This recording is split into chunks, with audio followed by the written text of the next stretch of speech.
Okay, so hi everybody. For once, this will be a presentation on the zero equations. Kind of to get a bit rested, no? From the previous morning. Yes, I will give you maybe discuss a little bit what can be done with the Yambopy. Basically, yeah, it's a kind of a Python tool that can help, as we discussed also yesterday, in dealing with the data that are produced by Yambo calculations and also quantum espresso calculations, and those capabilities to run workflows, so to submit jobs in sequentially and so on, and also a lot of options for plotting and for visualizing data. Okay, so sorry. So these are basically what we would like you to, be enabled by using Yambopy. So this is an interface with quantum processor in Yambo, of course. You can access, as I said, non-human readable databases. This can help as a library in your own scripting for both pre-processing and post-processing of Yambo and quantum espresso simulations, for plotting, for workflows. The AIDA plugin, so the people who know what is AIDA, is a super high-level platform to manage calculation from I2 to very complicated workflows. The Yambo plugin for AIDA goes through Yambopy. And then there are some utilities, very simple quality of life commands that you can use to basically make your life better. Now, the code is at an ongoing stage of development. You see now we decided that we are at version 0.4. So you can find the stuff that is missing. You can see it change a little bit over time. We are aiming for like a kind of full version 1 next year, but it is completely usable. And in particular, it is designed with the idea that you basically play with it, you use it in your own Python script. It's not designed with the idea that you just run it and produces automatically the results for you, but just as a kind of a helper, And actually, many people have contributed to Yambopy over the years. It was started originally at the University of Luxembourg from the work of Enrique Miranda, who was at the time doctoral student there, and me and Alejandro Molina Sanchez were immediately starting to collaborate on this project. Now I'm the main maintainer of the code. And you see that over the year, now these are basically a list, probably not extremely comprehensive, of the most active contributors. You see they come from various parts, I guess, of Europe, I guess.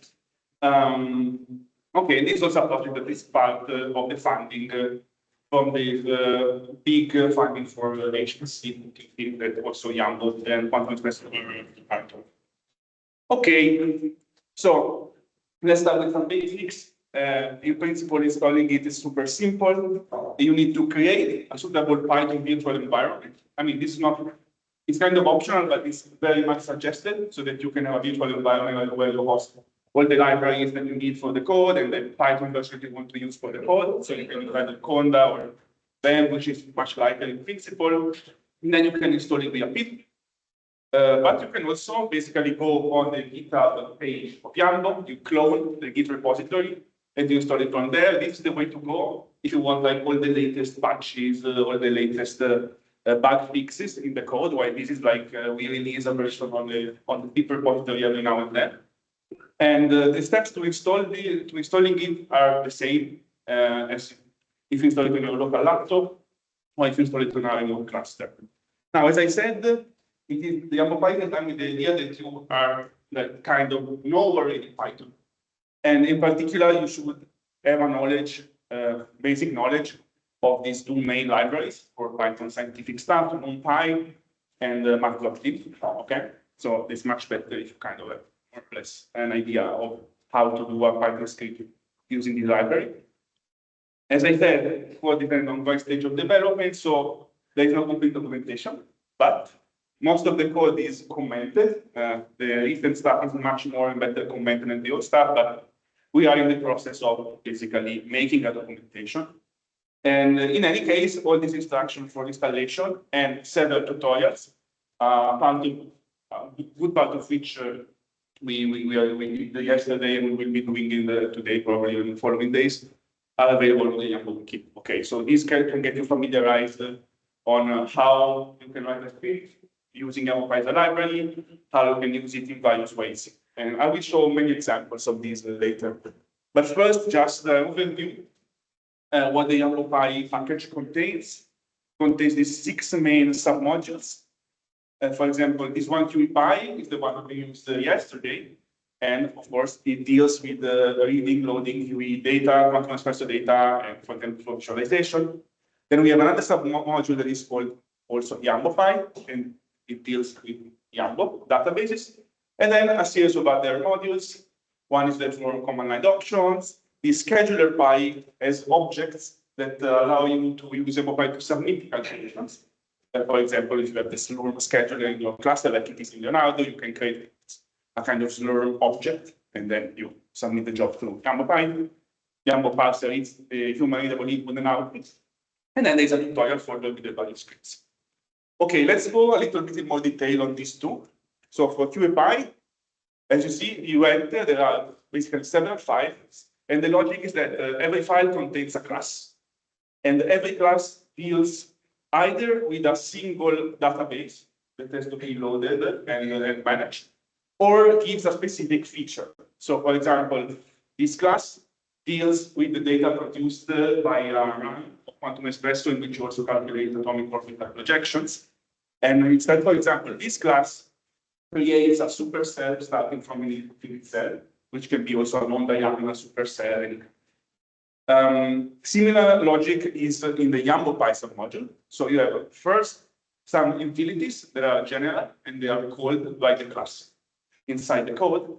But the main part is included inside this database folder. And you see again, we have one file with one class, and each class reads one of the NetCDF databases that are produced in a Yambo simulation. For example, yesterday we have used the Yambo lattice DB to this static ns.db1. This database is generated when you run P2Y to create the Yambo same, for example.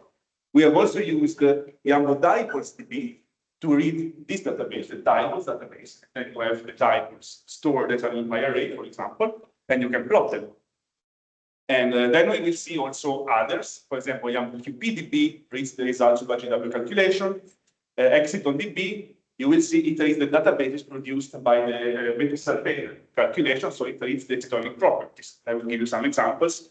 Electron phonons, and there are also other options that you can expect when you look at the code.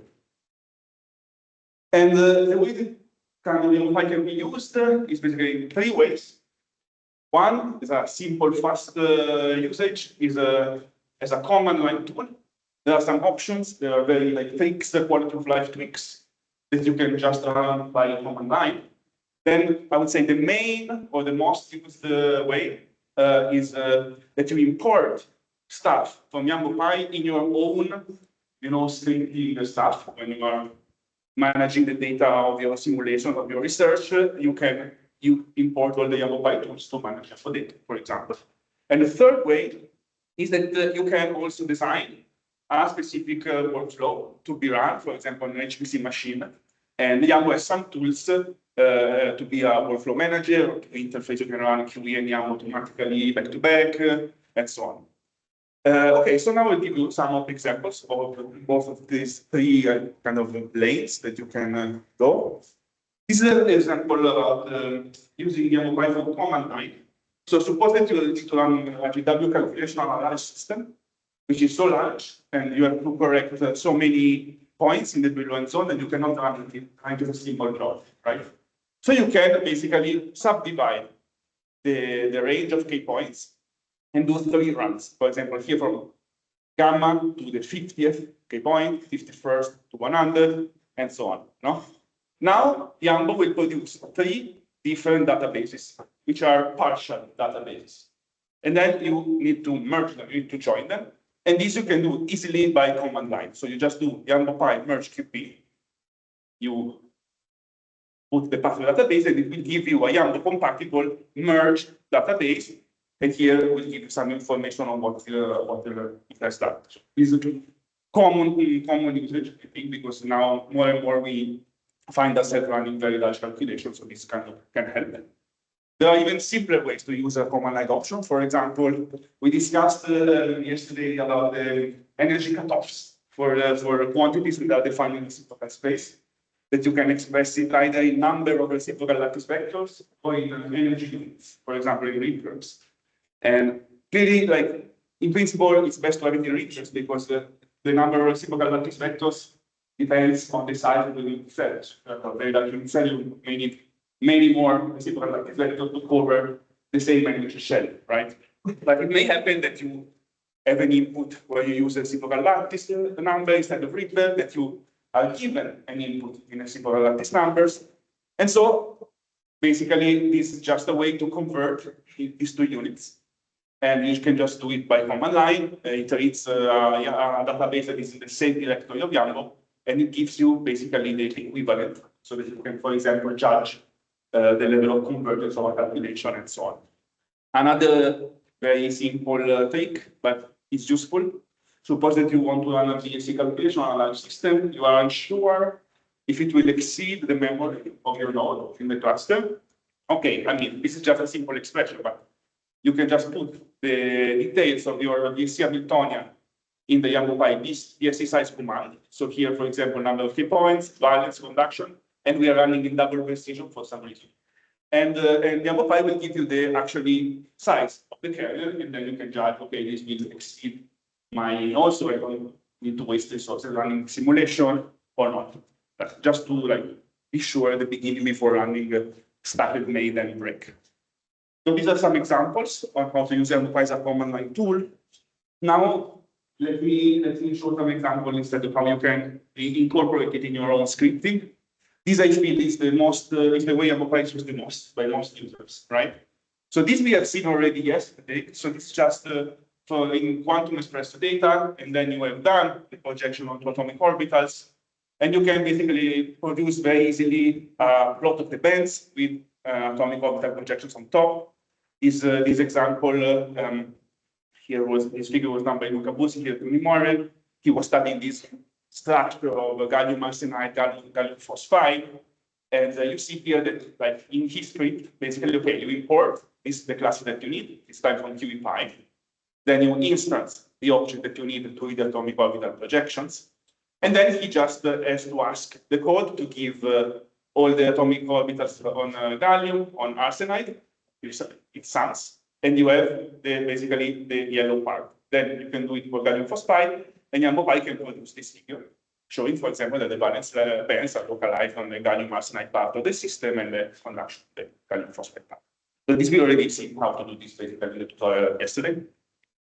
Another possibility that we have seen also yesterday is this time from Yambo is reading the RPA directed function. Again, you have to import the correct class, assign Yambo static string DB, and then you can read this object and manipulate it. So you can plot the inverse directed function, you can plot the macroscopic head of the directed function. In this particular example, it shows you that you can also plot basically the anisotropy of the screening. This was a calculation done by Mila Damska here at CNR Nano. She had these graphene nanoribbons linked by these linkers. And basically, with this plot, you can show that the screening environment is anisotropic if you go in the direction of the graphene nanoribbon, or more or less in the direction of the linkers. So that would be, gamma X and gamma Y. So that's something that can be done quite easily. Another thing that we will see it after the GW tutorials, interpolation. Okay, so probably this is one of the most common features. Actually, this we have imported it from the guys at Abify that already developed an implementation of the so-called smooth Fourier interpolation, sometimes called the SKW from the names of the people who developed it. And this allows you to do a very accurate structure interpolation. This is exactly the tutorial example. It's a very coarse GW calculation, here the blue, on boron nitride, of course, boron nitride monolayer. And here already you see, even though this is really bad, or it's a good level of interpolation. I would not say that it's perfect, but you can see that if you have a little bit more points, and it will become a very good interpolation. Okay, Another thing that you can do is that you can manipulate data that Yambopy gives you to produce, for example, to be creative when you produce the figures. So this is just a PSC absorption spectrum in this material, this monolayer bismuth iodine 3. And you see here, you can basically, it's not that Yambopy gives you this figure. These figures were done by the author, who is Jorge Cervantes. And but he could use Yambopy, for example, after importing the exciton reading class, you can use the method to get the absorption spectrum, and then you decide directly in your script the number of exons that you include, the energy range, the energy step, the broadening of the peaks, and these bars below represent the intensity of the exciton levels. And again, this is just an NumPy array that you can get from this class. So after you instance this class loading the databases, you have basically all the properties. And then here Jorge organized them to do this nice figure using. So this is a way, this is something that you could do. Again, another thing that instead I like very much are the 2D maps. So if you have matrix elements that are defined in K space or in momentum transfer space, cube space, you can plot them onto the Brillouin zone. This we have seen yesterday. So by reading the dipoles matrix elements, then you can do a 2D map. Of course, it's not the only way that you can do it, right? You can do many things. You have this as a NumPy array, which is dimensioned over K, V, C, and spin also if the calculation is spin polarized. So you can do any visualization if you want, also on top of the bands. This is just a way. And this shows that absorption here happens at the edges of the Brillouin zone, which of course is always for exciting. You can do the same for electron phonomatrix elements. Again, they are defined in K and Q space. For example, it's a plot in K space at Q equals 0 for a monolayer molybdenum disulfide. And again, you can basically do this type of visualization. Okay, now these are some features that we are developing so that they are directly offered by the code immediately. But it doesn't mean that you cannot do it. This is the dispersion of the excitons. So if you will, this is like a band structure of the excitons that you obtain by solving the beta salpeter equation at different momenta, different transfer momenta, different K minus K prime momenta. And what is bulk ball nitride? And you see here, so the dots, the column of dots, each column corresponds to one beta salpeter calculation at a specific momentum. For example, this would be the gamma point that gives you optical absorption, and then you have all the other momenta. And the lines is the interpolation with the SKW smooth Fourier method that you can see captures very well. So this you can use it to produce a nice figure, but suppose that you have a formula that you want to calculate that uses an integration in Q space, you can also use it to perform the very precise, very accurate integration that you couldn't do if you just have these points. Now, I said this is the part, the support for finite momentum beta salpeter is under development. This will be released very soon. But you can also do it because you know how to read the exciton energies. You know that the Yambopy can interpolate star, and there is a function to the interpolation. So you do your own script, two functions, one to read the exciton energies, one to do the interpolation, and you obtain this plot. So it's not that it's like you have to wait for it to be released, but of course, we aim to make it much easier, and not just to do this, but also to do more advanced analysis of finite momentum excitons. So what is this? So this is a representation of the projections of the excitonic eigenvectors, the ones that you obtain by diagonalized excitonic Hamiltonian, onto the Brillouin zone. This you will see in the tutorial. You can plot it here in this material. It's always from Jorge, is bismuth iodine 3. You see that basically the excitonic transitions are mainly built up from electronic transition around the gamma point. And if we visualize this on the band structure, this is another type of visualization of these coefficients that has become quite standard over the years. You see that the main contributors to the first bright exciton of bismuth iodine 3 that you can see in the optical absorption is basically this 3 valence band that with some, and the weighted transitions from these 3 bands to this parabolic optimum conduction band. And so this is totally doable. And now Jorge is finishing the development to do this kind of plots also for finite momentum. So for example, this is an exciton. These are the transitions contributed to an exciton with momentum equal to K, for example, right? So you could do this. Of course, the Yambopy will not give you exactly this, no? Like Jorge really did a nice script to use the type of interpolation, I think RPF from Python to have a smooth, image. This is on you basically to explore what you can do. But Yambopy will give you this NumPy array, dimension over all the dimensions, will give you this, will give you the interpolation tool, will give you the tool to find a path in the Brillouin zone, and so on, right? That then you can use. And this is even more advanced, but it will be released probably the same time as the finite cube support. This is the application of everything that we've seen to some more advanced calculations about the coupling of excitons and phonons. So exciton and phonon coupling together. This again is a 2D map of the exciton-phonon coupling of the first bright exciton in molybdenum disulfide, and you see basically that most of the exciton, which is at the gamma point, wants to basically scatter towards the end point. And then you can basically resolve this in the exciton branches. And see again, here is everything together. No? The dots are the actual Yambo calculation. The lines are the interpolation. Then the error bars are the values of the matrix element resolved by branch, which are also interpolated, as you can see.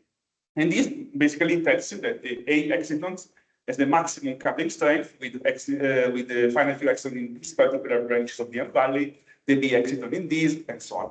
So this is something that you can construct very soon. Again, this you can already read it with Yambopy, this kind of matrix element, but then we will give you some tools, but again, you can also put yourself, there is no problem. Okay, and then the last way that you can use Yambopy is to create some workflows. So this is like the most basic scheme that you can do is for converting some parameters.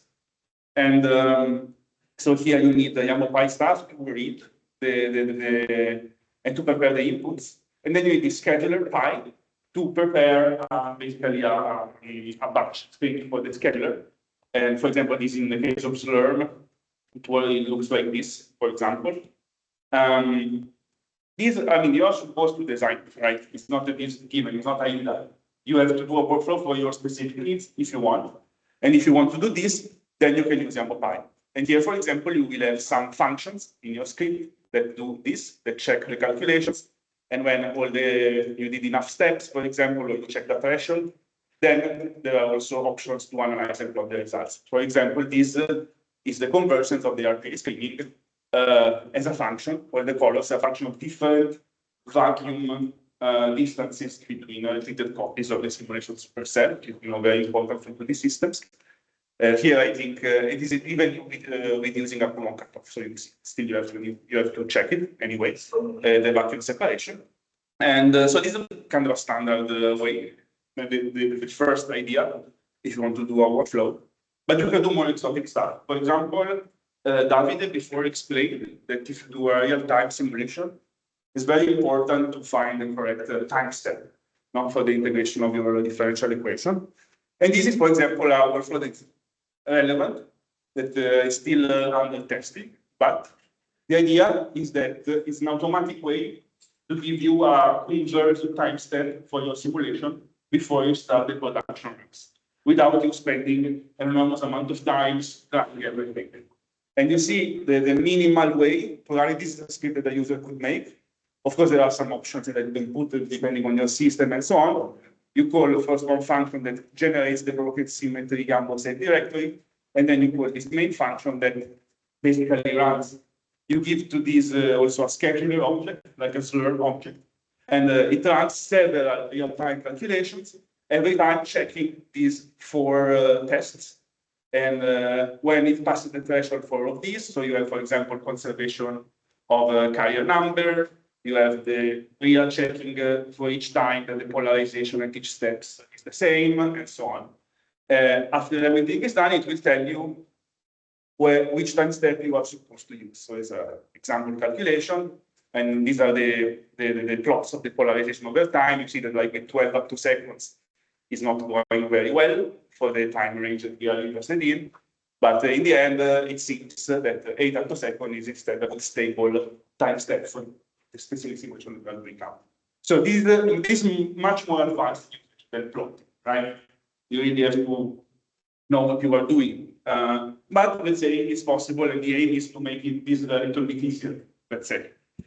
Okay, so this brings me really to the end.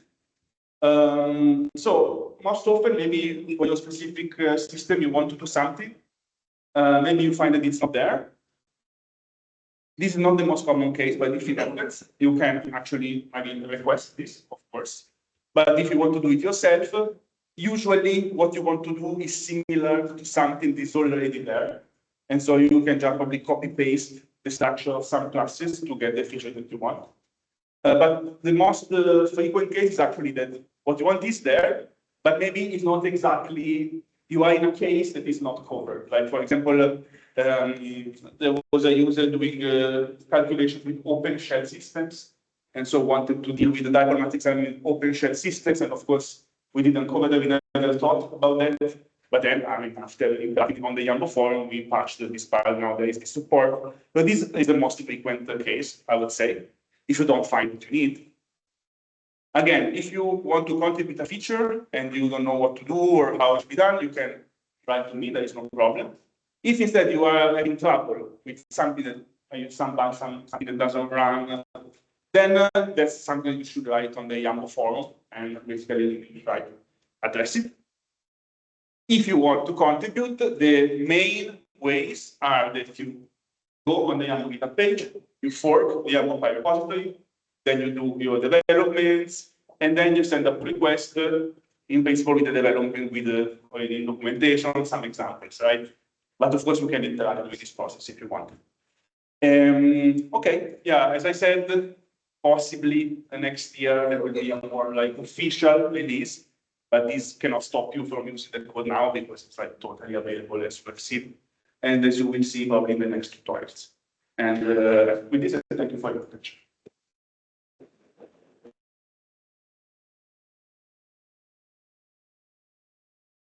Questions?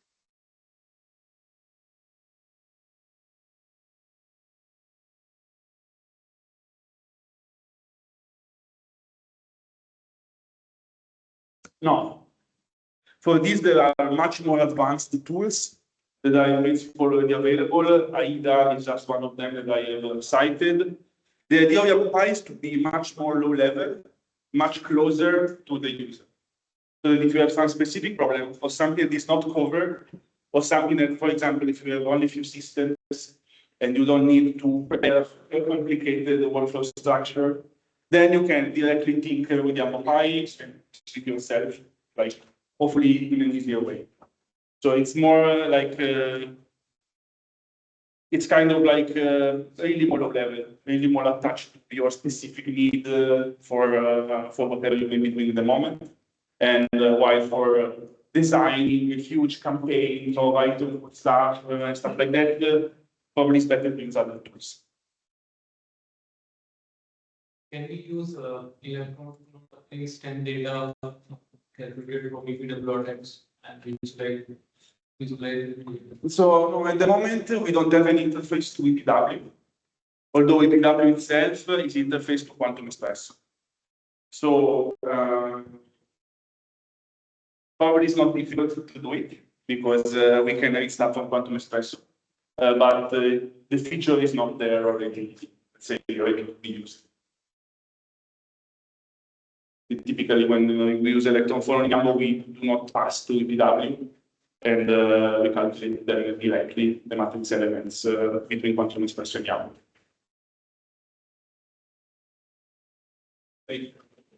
Direct excitos, and we are trying to find its interaction with the phonons. And then we will check out the strength of interaction, and we'll check out the possibility of having its transition to the direct exciton. If you see the photoluminescence contribution in the photon. So the path we cover to see the momentum transfer. So what paths do we cover in the philosophy? Will it the main asymmetric path or can we check the paths? I mean, what you can do, let me go back a bit. So Obviously, if you are checking photoluminescence from an indirect material and which is dominated by bound excitons, you are kind of in these situations where you have many valleys that are low energies and they are not at gamma point. So typically the luminescence in most cases will come from the lowest valley, right? So in principle, what you can check first is this scattering strength between the lowest valley and the gamma point. So it's like an imagine as an perturbation here, a two-step process. Like first there is a photon-mediated jump to a virtual state at gamma, and then a photon-mediated recombination with the gamma. So these are the things that you can do. And this will be already apparent, for example, in this plot. Like in MOS2, you can see that to have this process, the most it's not so easy because the coupling is mostly from states that are higher range. So typically, you have first the relaxation of the exon to the bottom, and then here the coupling is forbidden, and so it will be very much more difficult. But then you can compute the photoluminescence expression. And this requires basically the integration to be accurate, requires the integration of all momenta in the so basically you compute this and you have the full momentum, like in this case. You compute the external energy to momenta, like in this case. You have the phonons, you have to compute the phonon energy to momenta, and then you sum over everything and you can obtain the spectrum, right? So like this, I have this exciton dispersion. I have this momentum transfer. So I'm trying to map it with this band structure. Okay. So in the regular Briggs path, this isometric path, for example, going like this, I don't have this momentums in that particular path. The differences we get. So the paths, what should be? What you mean? Like you mean that you do not have all the momenta? So I have this gamma and delta. Okay. So this closed point. Yes. But the momentum transfer I get, I require to transfer this indirect exciton direct to the direction that lie in that isometric part. So what should I think? Well, but this transition should still lie basically by symmetry. If you go to the momentum transfer space, it can be shifted by symmetry into the transport path of the so for example. If you have a k minus k prime, this may be, I don't know, a momentum line, I don't know, here, but then it's equivalent to one line here. And so can I take a part of it, like I have this say a section of gamma and k gamma in the optimal. So can I have this transition to the other isometric path that is at a different place from the I think so. Like if you want to do a plot like this, you can just you have to supply the vertices, the special points, and you can supply the points that you want. So you can also do another path. And you can sample maybe the point that you are. I'm checking, like I have this gamma and k gamma, and then I check with the k prime as well, gamma and k gamma k prime, and on the other side I have inverted that to gamma and k gamma to the other side. So can I? Maybe you can discuss it later over a figure. What do you think? Okay. Okay, so one last question over there. For EW of exploration, when you like to generate dance the one of the two neighbors get one, making it smooth better. Are we expecting the symmetry rules for this platform? Yes. Okay. So actually, you can use it in two ways. So you can use it without symmetries. Suppose that you have your data in the full Briggs zone. And then there will be only the identity, but will work anyway. But the best way to use it is to make it use the symmetries. So if you only have the data in the resolve part of the Briggs zone, the SKW method automatically will use all the symmetries when trying to interpret the system. That's the best way to use it.